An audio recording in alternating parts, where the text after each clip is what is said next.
ओम श्री गुरुदेवाय नमः। आज्ञा हे मोर प्रिय समस्त सुधीवृंद को कोटि कोटि प्रणाम। गत अध्याय आम गुप्त गीतार जो बही बाहर कर आपन को कियदंश कहलु तादेर हरि अर्जुन संवाद पर मुझे देखिली किसी विशेष आकार लिखित नहीं। तेणु तापर आम मुंड खेल ना कौन लेखकार कथा को आम आलोचना करवा ना। सेठी आपन कहले अणाक्षर विदित पर से कौन कहते अणाक्षर पवन अणाक्षर मंत्रटा कौन से आज्ञा से विषय स्वयं निराकार को अच्युत पचारुंट से कहते प्रभु अणाक्षर विचार महातत्व शुणिले हृदय होइब पवित्र। जे प्रभु मत अणाक्षर तत्व पर किसी कहतु अणाक्षर तत्व पर निराकार कौन कहते अणाक्षर जो परिविदित कहती शुण दे तु चित्त जे अणाक्षर बोली जो अक्षर कहते से केमी कौन विदित आज्ञा ताक मु कहूँ तू हेतु कर चित्त रखिता केवल शून्य अक्षर अटई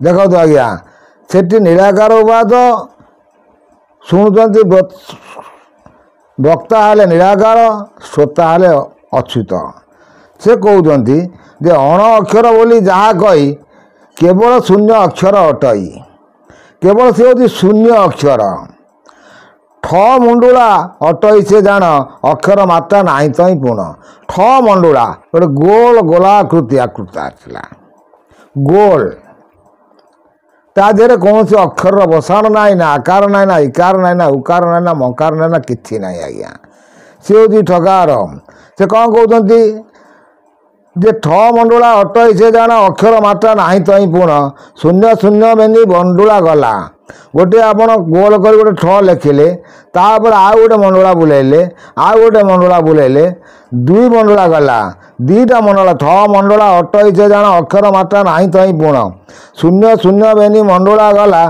त्रय शून्य महाशून्य होइला त्रय शून्य महाशून्य है।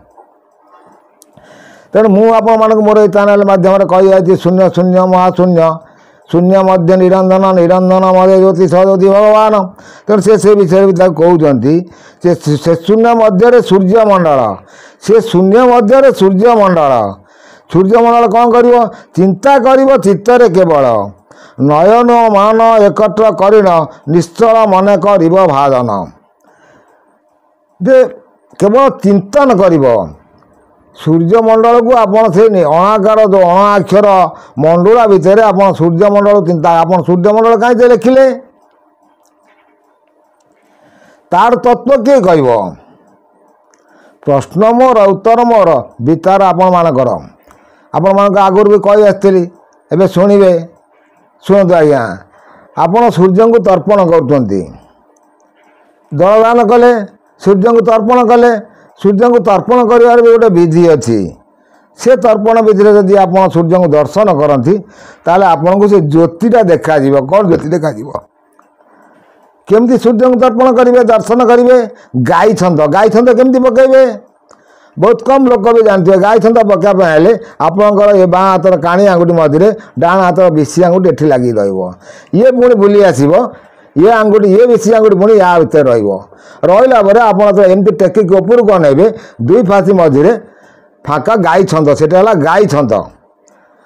तेणु छंदाण गायत्री अहं कृष्ण बुझे गीतार क्या अर्जुन को छंदाण गायत्री अहं ज्योति स्वरूप से आप सूर्यमंडल को अनैले गोटे छोट देखिए एत बड़ आकृति देखा बहुत छोट आकृतिर गोटे मंडल आकार देखा आउ ज्योति से सब वर्ण स्वरूप आपको दर्शन आसो।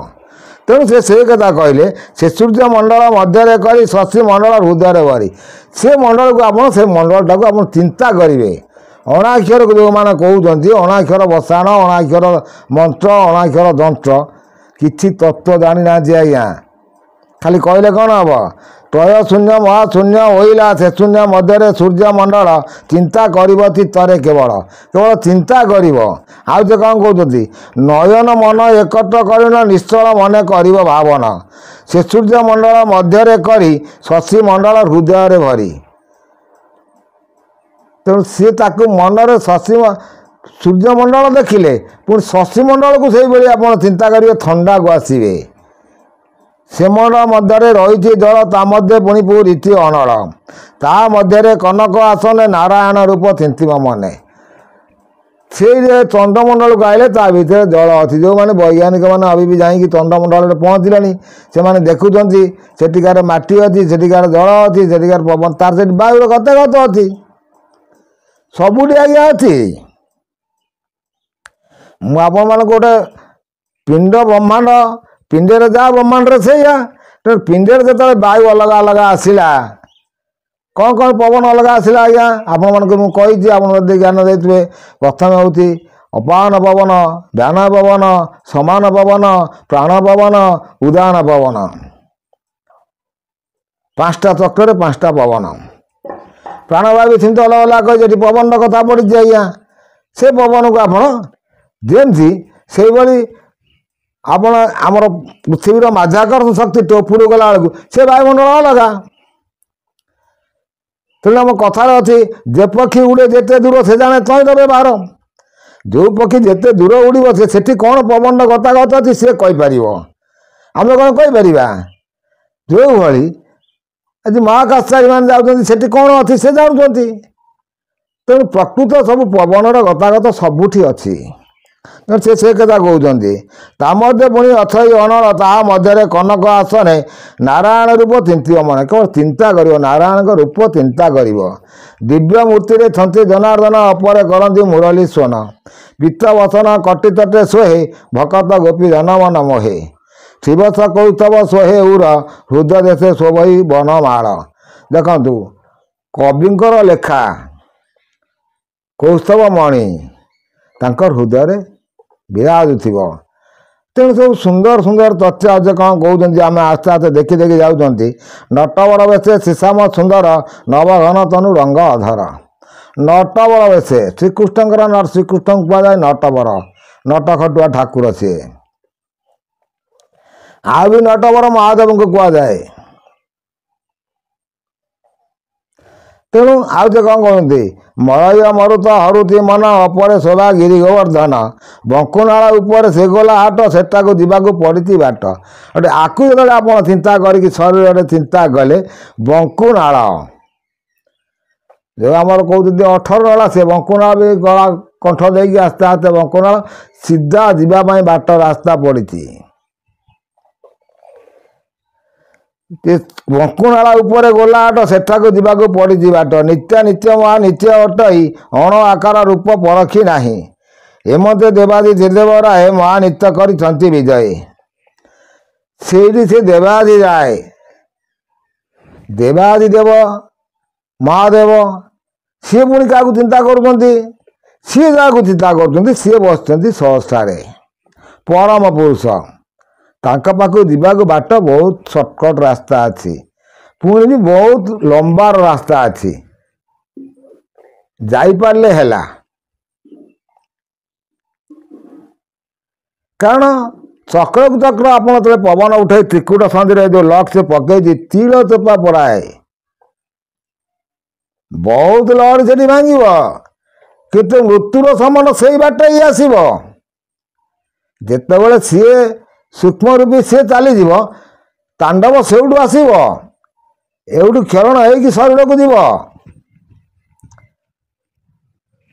ମୃତ୍ୟୁର ତାଣ୍ଡବ ସେଇ ଶରୀରରେ ଖେଳେ ଖେଳେ ଖେଳେ ଖେଳେ ମୁଁ ଉଠି ସେ ଚାଲିଯିବ।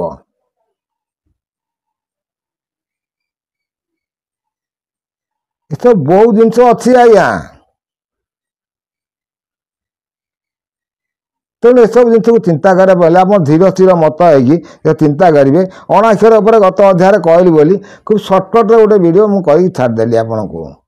ଅଣାକ୍ଷର ଯେଉଁମାନେ କହୁଛନ୍ତି, ଅଣାକ୍ଷରର ମନ୍ତ୍ର ବି ମୁଁ ଆପଣଙ୍କୁ କହିଲି। ଓಂ କ୍ଲିଂ ଅଣାକ୍ଷର ପରବ୍ରହ୍ମାୟ ନମଃ। ଓಂ କ୍ଲିଂ ଅଣାକ୍ଷର ପରବ୍ରହ୍ମାୟ ନମଃ। ୟାକୁ ଯଦି ଆପଣ ଜପ କରିବେ, ଏ ଅଣାକ୍ଷର ମନ୍ତ୍ର ଜପ କଲେ, ଅଣାକ୍ଷରକୁ ଯେଉଁ ଜନ ଥିବ, ଅଣାକ୍ଷର ଯେଉଁ ଜନ ଥିବ, ତାର ରୂପ ଯଦି, ତାର ମୁଖ ଯଦି ଆପଣ ଦର୍ଶନ କଲେ ବହୁତ ପୁଣ୍ୟ ହେବ। ସେ ଆଉ ଟିକେ ଭଲ ଭଲ କଥା ସବୁ କହୁଛନ୍ତି। 69 ମାଳା ଜପିଲେ ଅମନ ମନ ମନ୍ଦିରେ ପ୍ରବେଶ ହେଲେ। ବିକଳ୍ପ କରିଲେ ହୃଦୟରୁ ଦୂର, ନିର୍ବିକଳ୍ପ ଉମା ଦେଖ ନେଟର। ନିର୍ବିକଳ୍ପ, ତେଣୁ ଏସବୁ ଜିନିଷକୁ ଚିନ୍ତା କରିବାକୁ ହେଲେ ବହୁତ କିଛି ଜିନିଷକୁ ଧରିବ।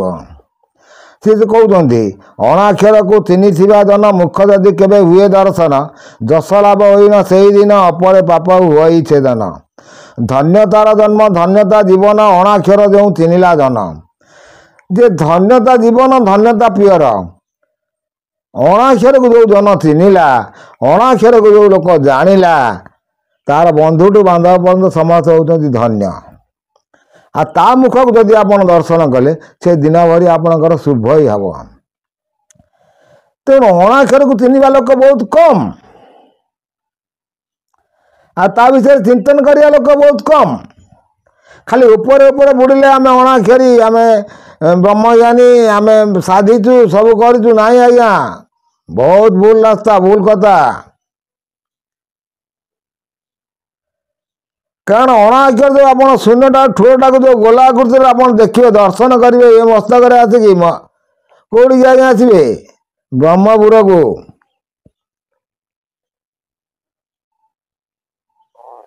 ସେଠିକି ପବନ ଉଠାଇବା ପାଇଁ ରାସ୍ତା ବହୁତ କଷ୍ଟ ଆଜ୍ଞା। ପଛପଟରେ ମୁଁ ଆପଣମାନଙ୍କୁ ମୋର ଏଇ ଚ୍ୟାନେଲରେ କହି ଆସିଛି, ପଛପଟରେ ଆସି ଆପଣ ଆସିବେ ଏପର୍ଯ୍ୟନ୍ତ ଗଳି ପଡ଼ିବ, ସେ ପକାଇଦେବ ସେଇଠି। ସେଠିକି ଉଠିବାକୁ ସେ ଦେବନି। ସାମ୍ନା ପଟରେ ଗଲେ ଆପଣ ଉଠି ଚାଲିଯିବେ, କାରଣ ଆପଣ ପାହାଚ ଉପାଚ କରି କରି ଯାଇଛନ୍ତି।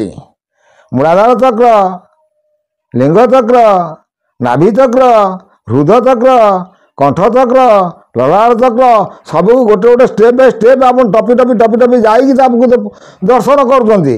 ସେଠୁ ସେ ଗୋଇଠାଟା ମାରିକି ଫୋପାଡ଼ି ଦେଲେ କ'ଣ କରିବେ? ଆପଣ ଆସିବେ ସେଇ ବାଟେ ଆସିଲା ବେଳକୁ ଲଲାଟ ଚକ୍ର ସେ ରଖିଦେବ।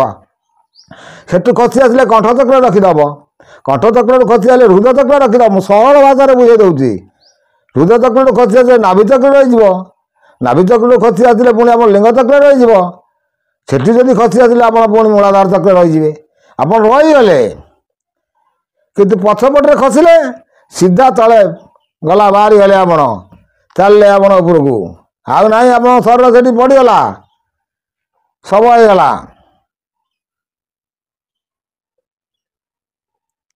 ପୁଣି ଆଜ୍ଞା ନେକ୍ସଟ ଅଧ୍ୟାୟରେ କିଛି ଚିନ୍ତା କରିବା। ଅଣାକ୍ଷର ବିଷୟରେ କହିଥିଲି ବୋଲି ଅଣାକ୍ଷର ମନ୍ତ୍ର ଆପଣମାନଙ୍କୁ କହିଦେଲି। ଏତେ ରହୁଛି ଆଜ୍ଞା, କୋଟି କୋଟି ନମସ୍କାର।